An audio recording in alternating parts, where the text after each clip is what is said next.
Hello again, my dear students. Welcome back to our second session on Eveline by James Joyce. In part 1, we learned about James Joyce and we had a synopsis of the story and look at the elements of a short story.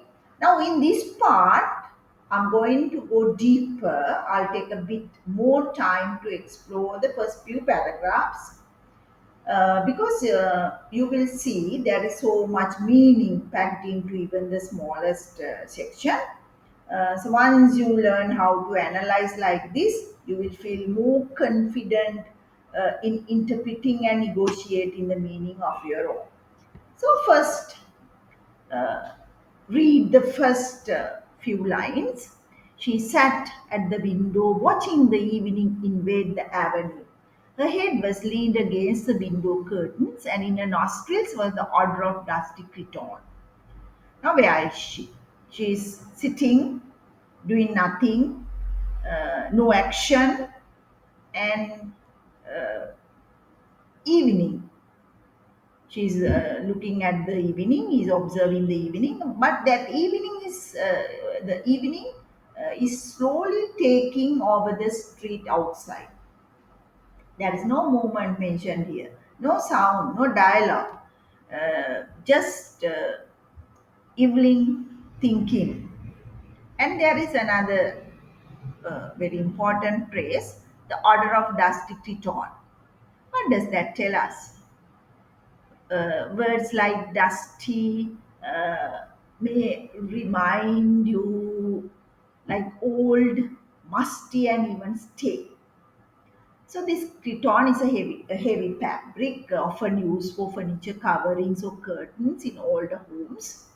So when anything left untouched, it gathers dust. So that dust carries the smell of time, the smell of neglect, or it shows that it has not moved, the life has not moved or changed in years. So from the very first paragraph, Joyce appeals to our senses, especially smell. So this detail subtly communicates something very important symbolically. Eveline's life has been motionless, unchanged, and stagnant for a while, and uh, and she is reflecting on something. Uh, there is no dramatic scene here, just mood of inaction. And why do you think does Joyce open the story like this? So please think about these things. These are really intentional things. It's quite uneventful, no action, but you can see something is in action. That is the emotions. Uh, James Joyce wants us to enter into Eveline's state of mind. He wants us to feel what Eveline feels. You will see that she is trapped between a past she knows and a future she cannot grasp. And there is another word that you must pay attention, that is invade. Joyce could have simply written, the sun went down, or even it fell, but he didn't. Instead, he very carefully chose the word invade. So, invade. What does that suggest? Invade suggests something hostile, something that you don't want to happen, like an army. So, and again, you can see that invades is a personification. Usually, evening cannot invade, but very carefully, James Joyce uses that word invade. So that is symbolically very meaningful. So evening becomes a force, something that slowly, silently invades Eveline's mind, Eveline's world. And we can see that she doesn't resist also. She doesn't speak. And she's not participating in her life. She just she's just watching it happens. So even from the very first few lines, we can see that Evelyn's, Evelyn lives in a state of emotional paralysis. So the story opens in the evening and ends around dusk, just few hours pass. But within that short time, uh, we go deeper into Evelyn's inner world and we understand her feelings. So James Joyce introduces us to her feelings, her routine, her weariness, and mental uncertainty. All right, I have taken this sentence or the three words for you all to see the language of James Joyce. She was tired. Just three words, as I mentioned earlier, very simple.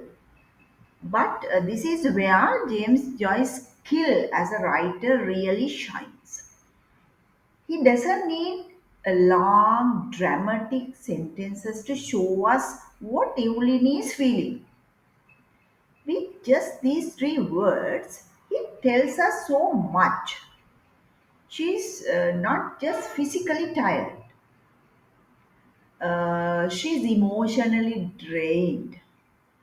She's worn out from her responsibilities, family duties, and the constant pressure of daily life. And James Joyce doesn't spell it all out for us. He lets the reader feel it.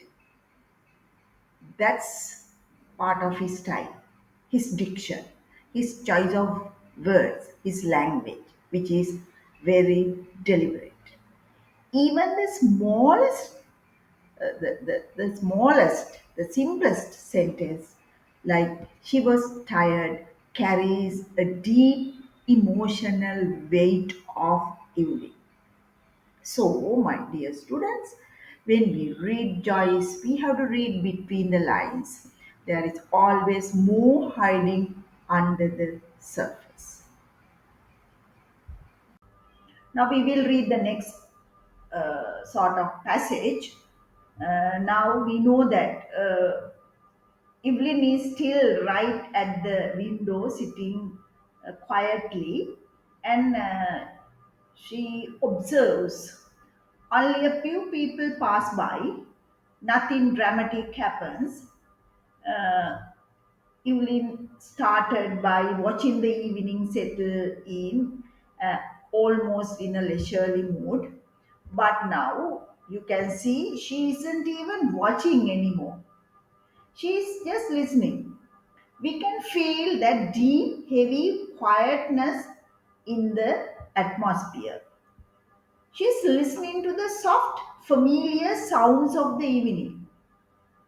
For example, footsteps, fading light, distant motions, and here words like clacking and crunching.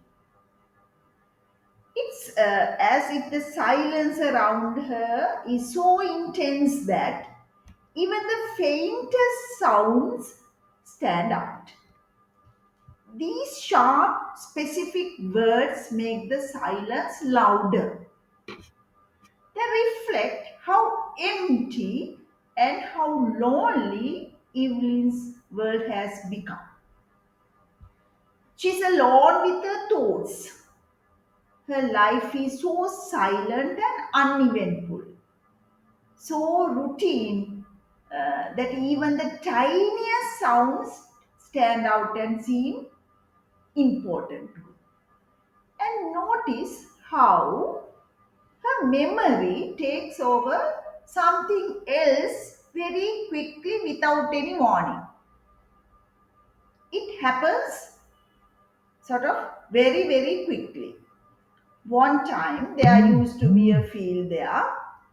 So Evelyn's mind slipped gently out of the present moment and into the past. And she revisits a time of innocence, of play, a moment that she felt safe, uh, she felt free. She remembers playing in the field with the neighborhood children. The children of the avenue used to play together in that field. That Devinus, the waters, the dance, little Keogh, the cripple. So she lists the names one by one. These names are still clear to her, perhaps because they are connected to some of the last joyful moments she had. Even though the memories may be distant, they bring a faint sense of comfort and belonging. She remembers her father chasing them with a blackthorn stick. Um, so perhaps it was still part of their play, and little Kyogs stood watched like sort of guard protecting their games. Her father was strict, maybe even frightening at times, but even in this strictness, it seems there was life, there was laughter, there was companionship. And look closely at this line. Still, they seem to have been rather happy then. Look at the word seemed. She doesn't say they were happy.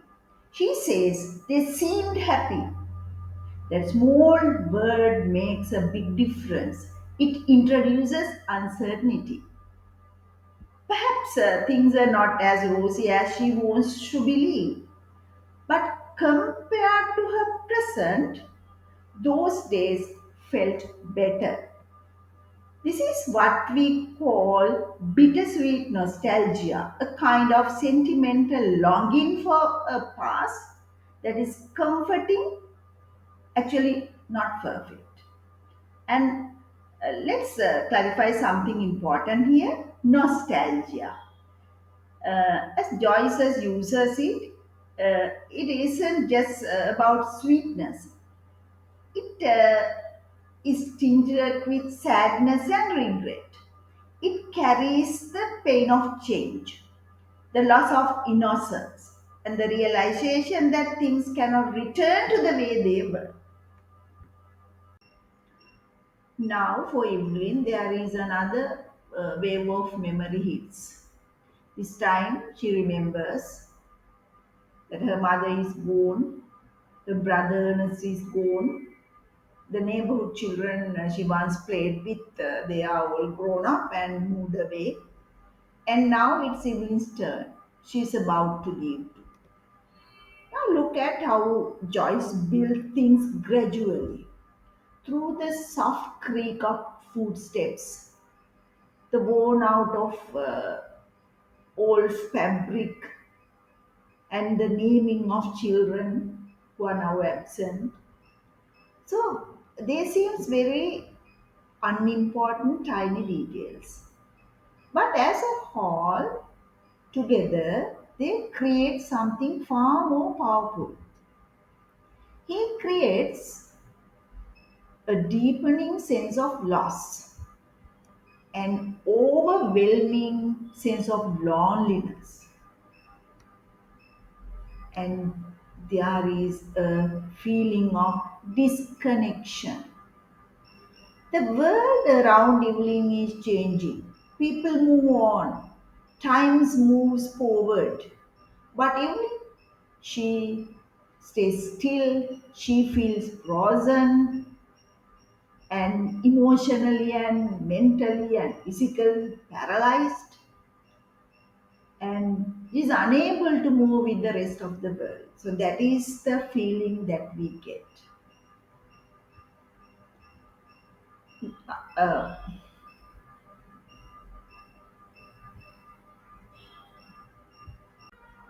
So Evelyn is still sitting in the exact same spot where we first met her by the window. She hasn't moved, but mentally she has been traveling miles into the past, into the sort of into her fears, into her longing, and everything.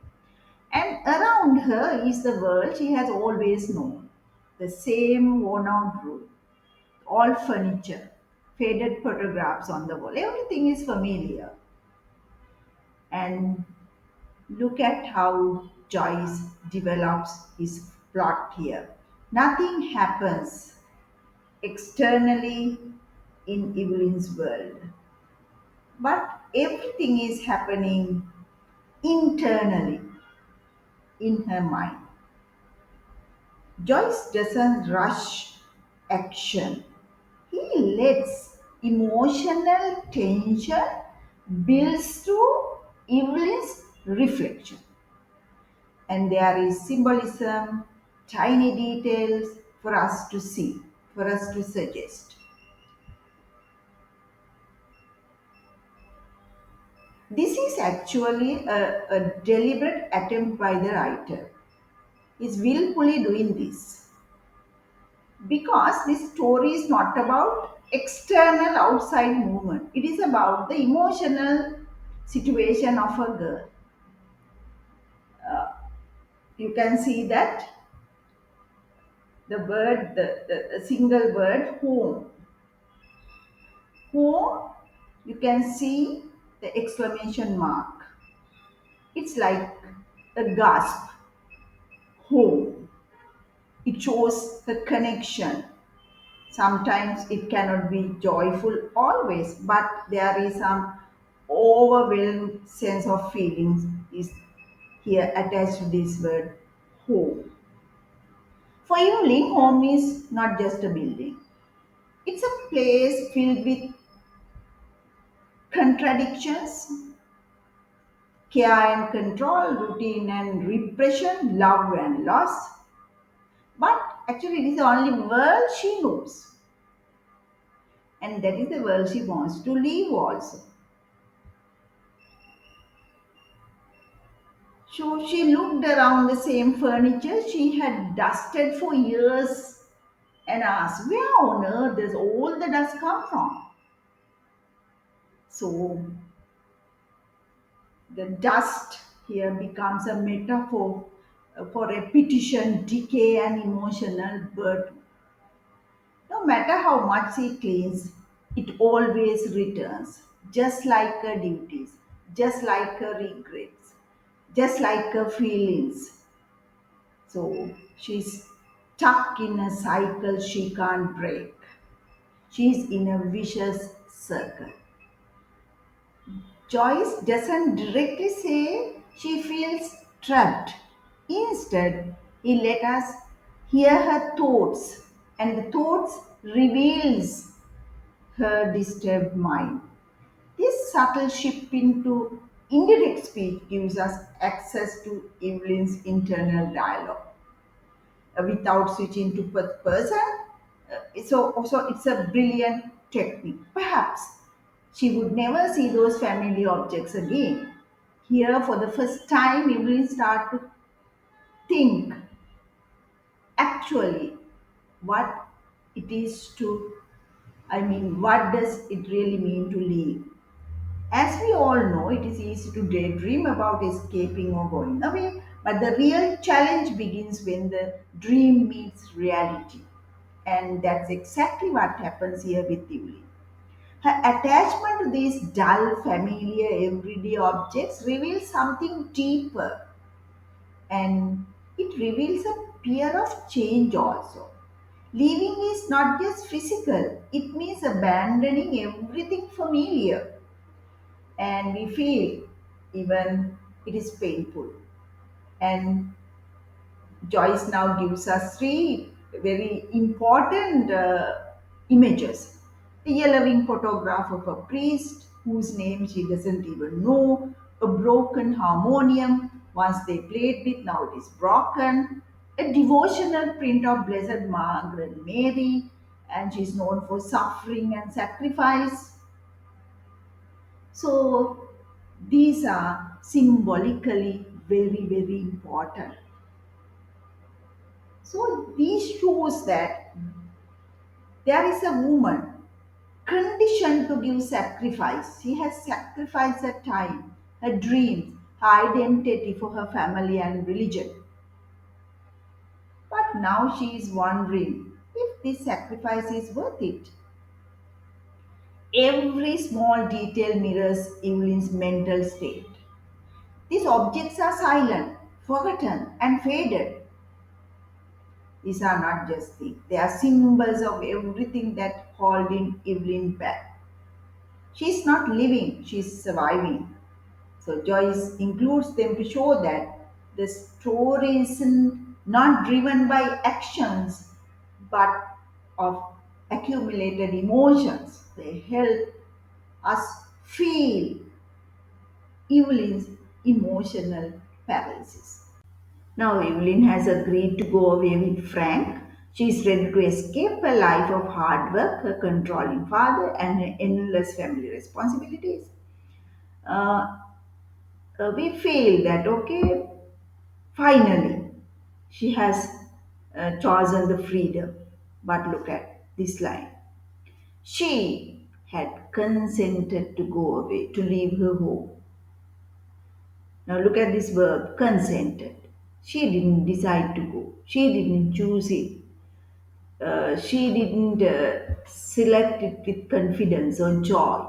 She just consented. That word is soft, passive, and it suggests that she is not in control. It is as if she is simply agreeing to something someone else has proposed. She is not stepping into her future. Someone is forcing her towards it. And notice how Joyce amplifies the emotional uncertainty in this line. To go away, to leave her home. Look at the repetition. The repetition suggests how deeply she has been disturbed. The very act of leaving is so enormous, so unthinkable that she tends to repeat it. The words themselves mirror her inner resistance, her fear, her emotional paralysis. One after the other, the doubt creeps in. And look at this quiet, haunting question. Was that voice? You can almost hear the tremble in her voice. She doesn't trust even herself. She questions the wisdom of running away. And then we get this line. She tried to weigh each side of the question. She has given her consent to Frank. Frank has already booked tickets. She has written two letters and she is about to leave. But look at now she's thinking about the very same decision she has taken. Look at how her attitude towards Frank is changing. She had run away with a fellow. Notice that language. A fellow. Fellow suggests someone unimportant, not worth considering, and she's minimizing the relationship.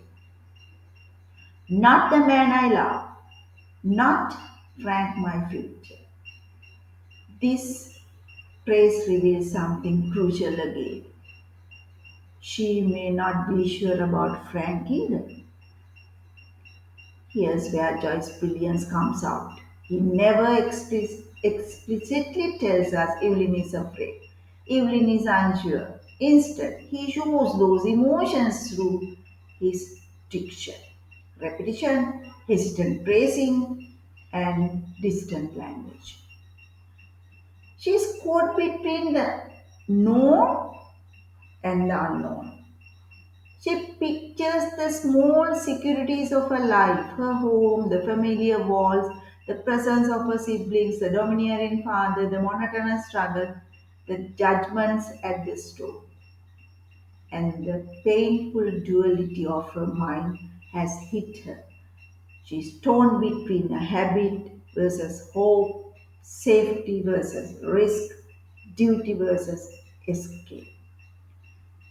Notice how Joyce constructs her mental world through narrative style.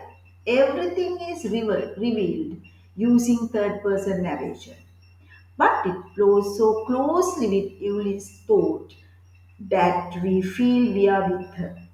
In just a few lines, Joyce paints an entire psychological landscape.